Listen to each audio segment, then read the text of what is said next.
Freedom is a word that glitters.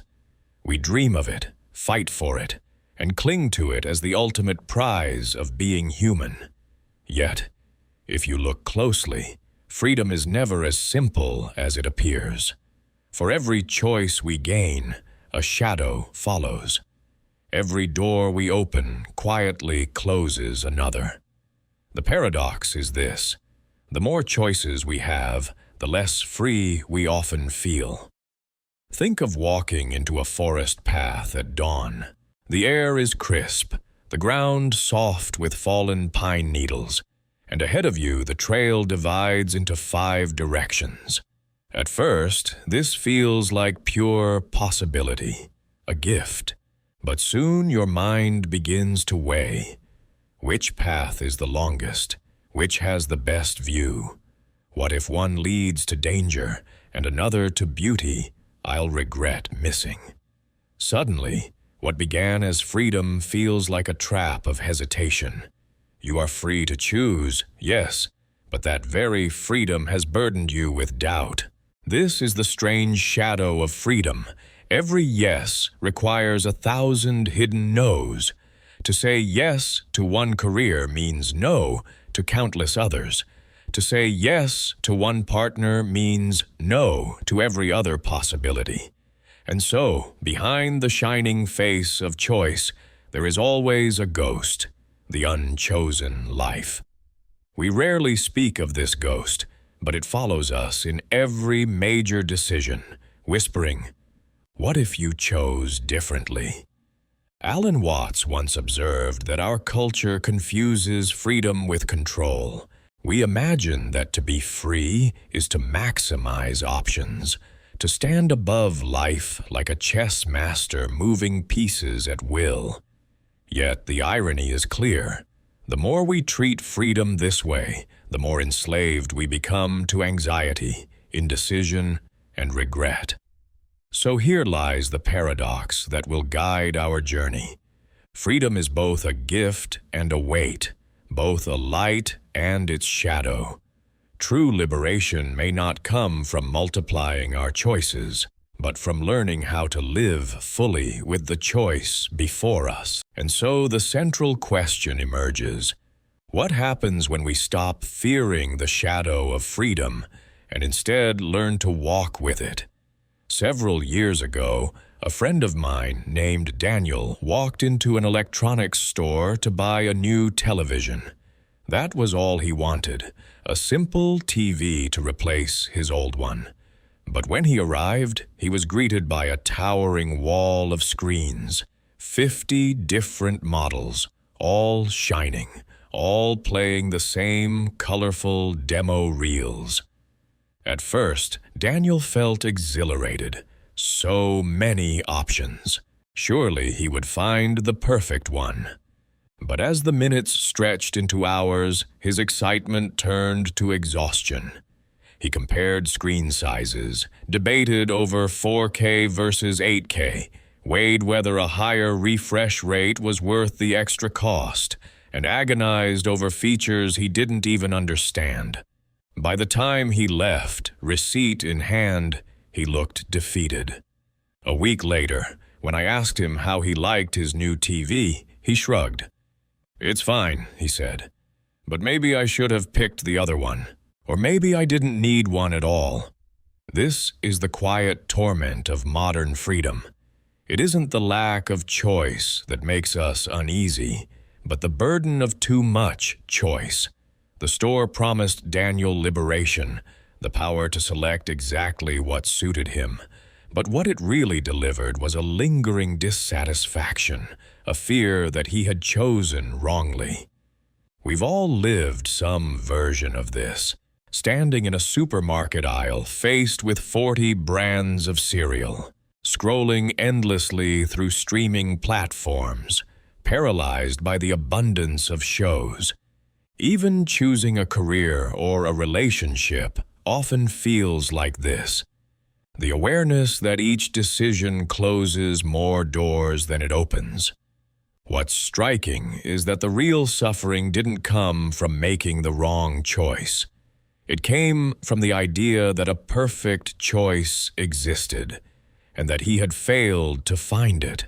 Freedom, in this everyday sense, often feels less like flying and more like carrying a backpack full of invisible stones, the weight of alternatives we cannot chase. Daniel's small story reflects a larger truth. Choice, when misunderstood, becomes less about liberation and more about fear. Fear of missing out, fear of regret, fear of not living the best version of life. And so what should feel like empowerment begins to look suspiciously like entrapment. Daniel's frustration in the electronics store may seem trivial, but it mirrors a profound truth about how we live. Modern life has handed us unprecedented freedom. We can reinvent our careers, choose among countless lifestyles, and even curate our identities online. Yet with this explosion of choice comes a deep undercurrent of anxiety. We think freedom is about maximizing possibilities, but the truth is, too many paths can paralyze the traveler. Nature, however, operates differently. A tree does not sit in the forest, regretting that it did not grow closer to the river.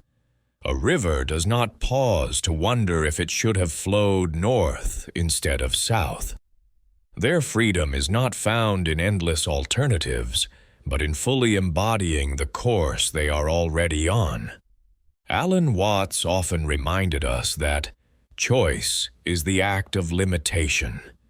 To choose something is not to add more to life, but to gracefully accept that 1,000 other possibilities will fall away. In this sense, true freedom isn't about saying yes to everything, but learning to say yes wholeheartedly to one thing, and then to live it fully. Consider how we eat a meal. If we are constantly thinking about the other dishes we could have ordered, the plate before us will taste dull, no matter how delicious. But when we immerse ourselves in what is present, savoring every bite, there is no sense of loss, only fulfillment. Life is much the same. What traps us is the illusion that somewhere out there is a perfect option, a flawless path untouched by regret. But life does not offer perfection. It offers participation. And the more we try to calculate the best outcome, the further we drift from the actual joy of living. The principle, then, is simple. Freedom is not the absence of limits, but the wisdom to dance within them. When we recognize this, the shadow of freedom becomes less frightening. It is no longer the ghost of missed opportunities, but the reminder that to live one life deeply is better than to scatter ourselves across 1,000 possibilities. So perhaps the secret is not to escape the shadow, but to let it guide us, to accept that every choice is both a door opening and a door closing. And in that acceptance, something remarkable happens. The burden of freedom transforms into the beauty of commitment. There are, in truth, 2 ways we tend to live with freedom. The first is the path most of us know too well, the restless pursuit of more. On this path, every decision feels provisional, every choice haunted by what might have been. We choose a job, but we keep scrolling through postings, wondering if a better one lies just beyond. We commit to a relationship, but we keep one foot outside the door, eyes scanning for greener fields. This way of living turns freedom into a burden, a constant weighing of possibilities that leaves us anxious, fragmented, and strangely unfulfilled. The second path is different. Instead of treating freedom as endless control, it treats it as participation. On this path, to choose is to enter fully, to give ourselves over to what is here and now. It does not deny that other options exist. It simply acknowledges that they cannot all be lived at once. Rather than being enslaved by what we are missing, we are nourished by what we are living. Think of music. A soloist who insists on playing louder than the orchestra may believe they are asserting freedom, yet the result is noise, not harmony. True musical freedom comes not from drowning out others, but from joining them, blending individuality with relationship, structure with improvisation. Or picture an ecosystem. A desert stripped of diversity offers little choice and little life, but a rainforest, with its infinite variety, does not overwhelm its inhabitants, because each plant and creature has found its niche, its place in the whole. This is freedom not as chaos, but as harmony. Alan Watts once summarized it beautifully. You are under no obligation to be the same person tomorrow as you are today. Yet he also hinted at the complement to that. When you do act, act with your whole being. Half choices drain us, whole choices free us. So the contrast is clear. Path 1. Endless control, constant comparison, the illusion of keeping every option open. The result? Anxiety, loneliness, dissatisfaction. Path 2. Wholehearted presence, participation with what is. The result? Harmony, ease, genuine connection, a one-liner to hold on to. Freedom is not keeping every door open. It is walking through one and living there fully. Up to this point, freedom has looked like a question of choice, how we navigate options, how we live with what we pick. But there's a deeper layer, one that Alan Watts loved to explore. What if the greatest freedom is not in knowing what to choose, but in embracing the fact that we don't know? We fear uncertainty because it feels like weakness. We imagine that to be strong, we must always know the answer, always see the path ahead clearly. Yet consider the strange paradoxes of life. Light cannot illuminate itself. A knife cannot cut its own edge. The eye cannot turn to see itself directly. In the same way, freedom cannot be grasped by certainty alone. It arises in the space of mystery. Think about standing at the edge of the ocean at night. The waves roll in, dark and infinite, and you cannot see where they come from or where they will go. For many, that darkness is unsettling, but it is also what makes the ocean alive. If you could predict every ripple, every tide, it would cease to be a living sea and become only a machine. Our lives are much the same. Their beauty comes not from control, but from the surprise of the unknown. When we admit, "I don't know," something shifts. The burden of perfection eases.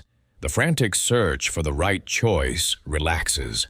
Suddenly, not knowing becomes not a prison, but an invitation to explore, to stay curious, to meet life as it comes, rather than demanding it follow our blueprint.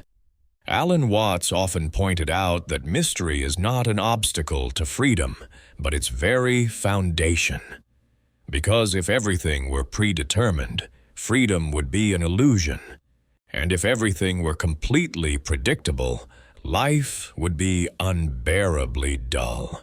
It is the open-endedness, the not knowing, that makes each choice meaningful and each moment alive. So here lies a hidden doorway. By stepping into the uncertainty we try so hard to avoid, we discover a richer freedom, one that does not rely on having all the answers, but on being awake to the unfolding of the present. In this sense, The shadow of freedom is not only doubt and regret, it is also wonder, the invitation to stand humbly before the vastness of life and say, "I don't know, and that's okay." We began with a paradox. Freedom is both gift and weight, both light and shadow. At first glance, that shadow feels threatening, the ghost of paths not taken, the whisper of "what if?" But now, as we come full circle, we can see that the shadow of freedom is not our enemy. It is the reminder that to live is always to choose, and to choose is always to let something go. The mistake is thinking that freedom means never losing, never closing a door, never missing out. That dream only leads to restlessness. In truth, freedom becomes real when we stop clutching at every possibility and instead inhabit one with presence. Just as a bird cannot fly by trying to sit on every branch at once, we cannot soar if we refuse to commit. And yet, the deeper mystery is that even when we choose, life itself remains open, unpredictable, alive with change. The shadow of freedom is the unknown, and it is this very unknown that keeps life from growing stale. A love that is guaranteed forever loses its spark. A journey with no risk of surprise loses its thrill. Uncertainty is not the thief of freedom, but its breath. Alan Watts once reminded us that the more a thing tends to be permanent, the more it tends to be lifeless. That is why clinging to fixed certainty suffocates us, while trusting the ebb and flow of life liberates us. So perhaps the call is not to banish the shadow, but to walk with it, to see that doubt and mystery are not signs of failure, but companions of freedom. To realize that what makes life radiant is not the control we exert, but the dance we share with what we cannot control. And so, let us return to the question we asked at the beginning. What happens when we stop fearing the shadow of freedom? The answer is simple, and yet endlessly profound. We find that freedom is not something to conquer, but something to trust. So walk your chosen path with courage. Let the other paths fade into the forest. Trust that the unknown will carry you, not betray you. For in the end, the shadow of freedom is not darkness at all, but the depth that makes the light worth living.